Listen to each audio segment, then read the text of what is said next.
Hey guys, it's Amy at Zoe Beck, and I'm going to do my book haul part 2. These are all the books that I bought new. I may not have paid full price for them, but they were all pretty new. Anyway, so again, I had this whole plan. I was not going to buy a whole lot of books. I did buy several, like I would say at least 5 or 6 of these I bought on December 31st, so they technically don't count. How much money I spent, but I still tracked them in Sophie at the Portland Pages, her spreadsheet on reading statistics, which is awesome. I suggest you guys get that, at least to use it and kind of manipulate it to make it your way. But I was so surprised at how much money I spent on books this month, in a month where I was actively telling myself not to buy books all the time, and yet I bought all these books. It's just like, wow, I really do spend a lot of money on books. So it was kind of eye-opening, and I'm hoping going forward I'm going to be more aware of what I'm doing. But January was an eye-opener because I bought all these books when I had gift cards to use, and I did not use my gift cards. I have all my gift cards still. So I'm going to try in February. There's a couple books in February I already have pre-ordered, so I can't use the gift cards, but everything else I buy, I want to make sure I'm using those gift cards because I still have a couple $100 that I should be using those. Instead, I spent a couple $100 on the books you're going to see right now. So, live and learn. I'm getting, as I said, seeing the data has really opened my eyes, and I'm really enjoying that part of that. Scary, but it was interesting. So, anyway, so we're going to go through the books that I bought, and hopefully they were worth the purchase because I'm a dork. Anyway, so I got 2 nonfiction books. The first one is Just Mercy by Brian Stevenson. This is a nonfiction about a lawyer talking about the criminal justice system in the U.S. and his take on it, and I guess for the wrongly accused and people in the system. So I hear it's really good. I think I saw it on Unmanaged Mischief, and she was raving about this, so it sounded really good. I also got The Red Parts by Maggie Nelson. An autobiography of a trial, and I think this has to do with her aunt had been killed, and years later they caught the killer, and then he goes on trial, and how the family deals with that. So I'm kind of interested in this. It's not very long, so I think this will be but I think it's supposed to be a hard-hitting book, so we'll see. But I've always wanted to read something by her. I've heard her named a lot, like The Argonauts. Is that really good? Should I get that? I don't know. So I'm gonna try this first, but I don't know. I keep hearing her name, but I don't actually know the rest of the books. That was the one that was most interesting to me. The other book, another historical fiction book now that I'm getting to. This is Margaret the First by Danielle Dutton. This is a Duchess who was a writer. I think she did a lot of different things. Poet, philosopher, I don't know, she did, and plays and stuff. So it sounds really interesting. I saw this on abookolive first, and her raving about it, and then I've seen it on a couple other channels of several people really liking it. So I wanted to pick that up and try that. I also got Golden Hill by Frances Supford. This is about, I think like 1700s, when some guy shows up in New York City with a lot of money, and then the havoc that kind of comes with that. I'm not sure. It says it's a Costa winner, so that's pretty cool. So for 2016, and it's a book I've been wanting to get. I just was waiting for a paperback. Anyway, so I got it from Book Depository. Bad Amy. And then this one's kind of I don't know what time period this takes place in. I think it's nowadays, but anyway, erotic stories for Punjabi Widows by Bali Kaur Jeswal. Anyway, so I heard that this was really good about, I think a teacher's, teaches English or somehow trying to get people to open up. And so these widows start writing erotic stories, I guess, of some sort. I guess it's supposed to be really good. I don't know. It looks like it's supposed to be funny, but I'm sure there's some heartbreaking stuff in there too because of their lives. We'll see. It sounded interesting. A book that I've been told several times to read, and also I've seen so many people read this recently, especially James Chapman just raving about it, and I really want to pick it up, and that is The Heart's Invisible Furies by John Boyne. This cover, this is not the cover I ordered, but it showed up like this, and I'm like, eh?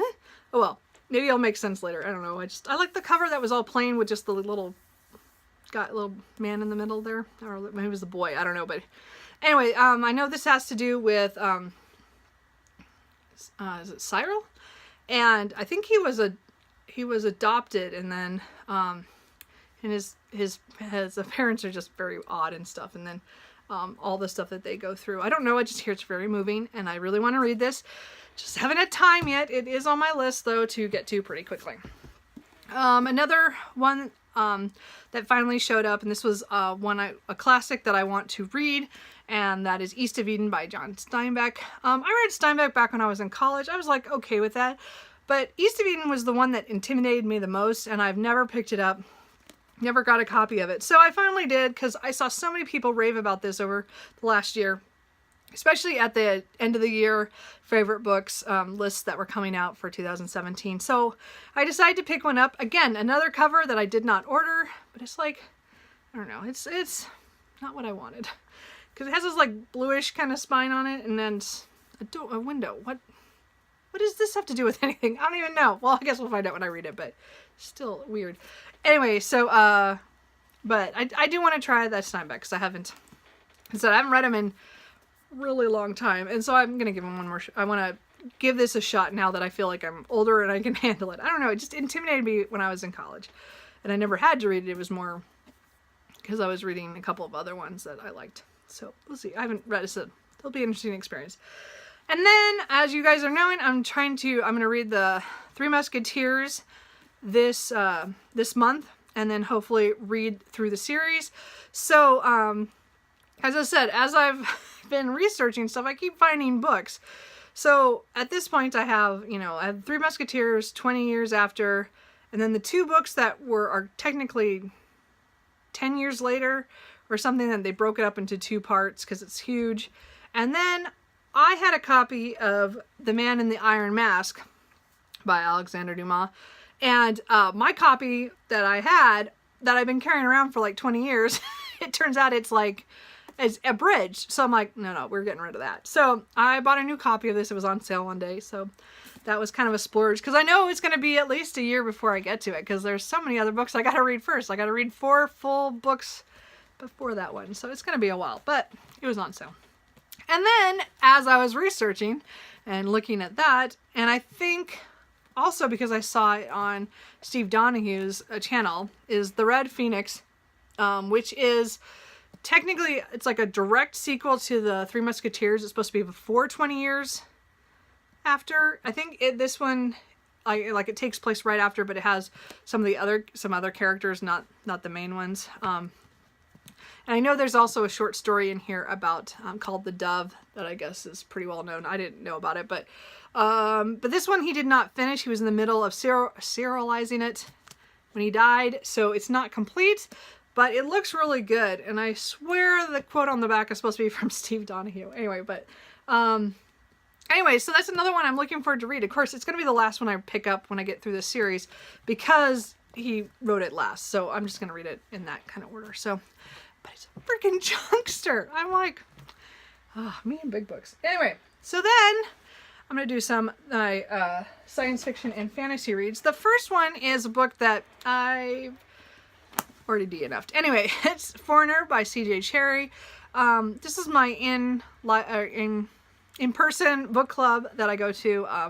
They picked this on when I was sick a couple of months ago, and I missed the voting for it. Anyway, it doesn't matter. It might have won anyway if I hadn't been there, but I missed out, and then they voted for this, and I had already had a bad experience with her on one of her other books. Didn't really care about it. I did the same thing with this. So this one's already going to be sold. So that's not the best purchase, but I purchased it for the book club and then to give it a shot. And I gave it a shot, and yeah, I didn't like it. Anyway, then another, this is a sci-fi book called The Quantum Thief by Hanu Rajaniam. I don't know. I saw this on somebody's channel, and I cannot recall for the life of me who it was, because I put it to my wish list on Amazon, and it dropped in price one day to really, really cheap, and I just bought it. So I think it's a series. I actually don't know for sure. I thought somebody said I thought it was a series. So I don't know. It's a sci-fi. I will find out, I guess, when I read it. It's one of those ones where I picked up without knowing a whole lot about it. So if you do know, let me know. I picked up A Closed and Common Orbit by Becky Chambers. This is book 2 in her companion series with A Long Way to a Small Angry Planet. I really enjoyed that book. I didn't maybe love it as much as a lot of everybody else did, but I enjoyed it enough that I want to know what happens to the characters that go on into this book, because it's a couple of the side characters that go in. So I'm kind of curious to see what happens. And again, she's continuing the series, so I'm going to keep up with that.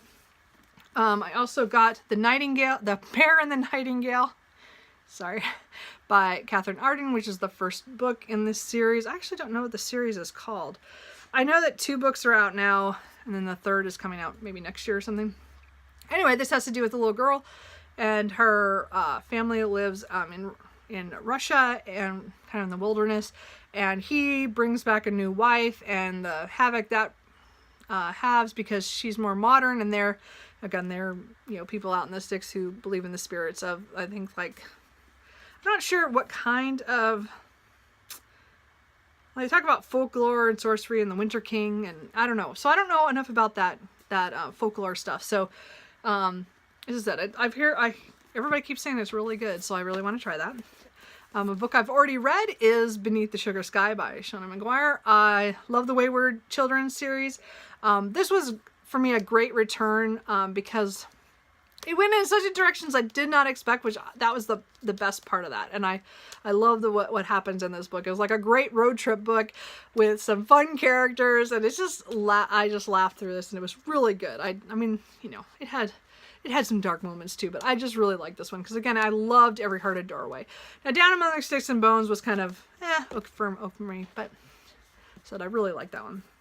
I also picked up The Scar by China Millville? I can't remember how to say his last name. This is, I believe, it is, the second novel in the Bass Log novel series. So I read Perdido Street Station, I don't know, 10 so years ago, whatever. It was a long time ago. I don't remember. I mean, I remember the book, and so I really enjoyed that.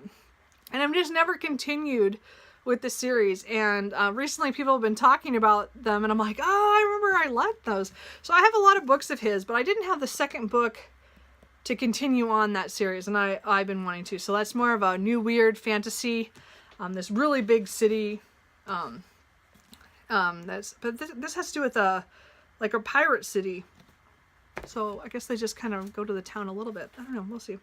And then a book that I spent way too much money on. It was The Only Harmless Great Thing by Brooke Bollinger. And this is about earliest 20th century, where some factory workers have radiation poisoning, and Elephant is publicly electrocuted on Coney Island. And it's all somehow related. I'm not sure, but it has to do with an alternative history, so it looks kind of cute. It's just way small, and I did not realize that when I bought it. I didn't look at the page count, so not my best buy. I should have bought that on Kindle. I also picked up The Traitor, Baru Cormorant or something like that, by Seth Dickinson. And I've heard this is really good. This is a book I tried to pick up years ago, or whenever it came out. I got it at the library, and it was one of those times where I didn't. 2015. So I must have picked it up that or early 2016. I tried to read it, and I didn't have a time, and I returned it to the library, and then I forgot all about it. And then I saw some people talking about their anticipated releases of the sequel that's coming out later this year. So I thought, I'm going to pick this up and see if I like it. Again, all I know is it's about a sci-fi, and I think this woman does something to. She does something. I don't know for the I don't know. Actually, I have no idea. Sorry, no clue. And then my last thing is a major splurge. It's been on my wish list on several sites until one of them dropped to where I wanted to pay for it. And that was the J.R.R. Tolkien series, The Hobbit and the Lord of the Rings, and these beautiful little books. I just so did not have to buy these. Because again, you can barely see it, but I have like a bind up, and I have a couple of the little books. But these are so cute. They have pictures and a couple of them, not too many, but so they have like pictures, and I don't know. That was total splurge, and I should have really used like a gift card for that, but they're just so cool. I could not stop myself when it dropped in price. So anyway, that is all I have. If you guys liking this, let me know. Bye.